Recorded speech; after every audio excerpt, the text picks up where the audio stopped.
সময় গড়াচ্ছে, ঘড়ির কাঁটা এগোচ্ছে ২৬ ডিসেম্বরের দিকে। নানা অনিশ্চয়তা, বিতর্ক আর প্রস্তুতির চাপ পেরিয়ে অবশেষে শুরু হতে যাচ্ছে দেশের সবচেয়ে বড় টি-20 আসর বাংলাদেশ প্রিমিয়ার লিগ।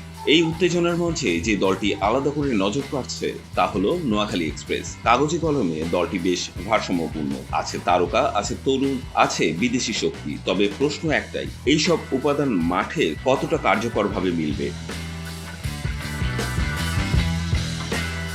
টি-20-র মূল মন্ত্র একটাই, শুরুতে ঝড় তুলতে পারলে অর্ধেক ম্যাচ জেতা হয়ে যায়। আর নোয়াখালীর টপ অর্ডার ঠিক সেখানেই সবচেয়ে ভয়ঙ্কর। ওপেনিংয়ে থাকছেন সৌম্য সরকার ও হাবিবুর রহমান সোহান। সৌম্য অভিজ্ঞ, বড় ম্যাচে নিজেকে মেলে ধরতে জানেন।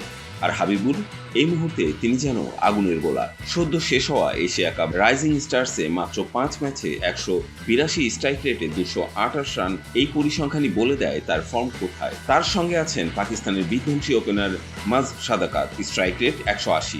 ওপেনিংয়ে আরও চমক আফগান অলরাউন্ডার মোহাম্মদ নবীর ছেলে হাসান ইশাকিল। বাবার মতোই শান্ত, কিন্তু ব্যাটে দুর্দান্ত। নোয়াখালীর পেস বিভাগও বেশ ভারসাম্যপূর্ণ। দেশি পেসারদের মধ্যে হাসান মাহমুদ, মেহেদী হাসান রানা এবং মুশফিক হাসান তিনজনই নতুন বল ও ডেথ ওভারে কার্যকর। বিদেশি শক্তি হিসেবে আছেন পাকিস্তানের স্পিড স্টার এহসানুল্লাহ খান। নিজের দিনে তিনি একাই ম্যাচ ঘুরিয়ে দিতে পারেন। সঙ্গে আছেন আফগান পেসার বিলাল সামি, যিনি মিডল ওভারে নিয়ন্ত্রণ আনতে পারেন। এত সম্ভাবনার মাঝেও চিন্তা বাড়ছে নোয়াখালী, কারণ যেখানে শক্তি আছে সেখানে আছে দুশ্চিন্তা। মিডল অর্ডারে জাকির আলী, মহিদুল ইসলাম ও শাহাদত হোসেন তিনজনই তুলনামূলক ধীরগতির ব্যাটসম্যান।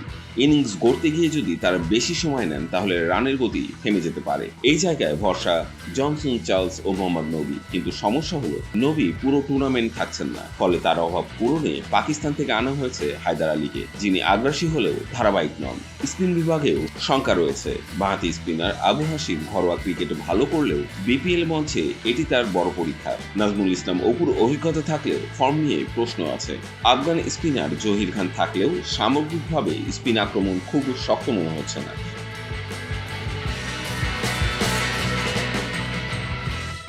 নোয়াখালী এক্সপ্রেস এমন এক দল যাদের মধ্যে আছে বিস্ফোরণের সম্ভাবনা, আবার আছে ভেঙে পড়ার ঝুঁকিও।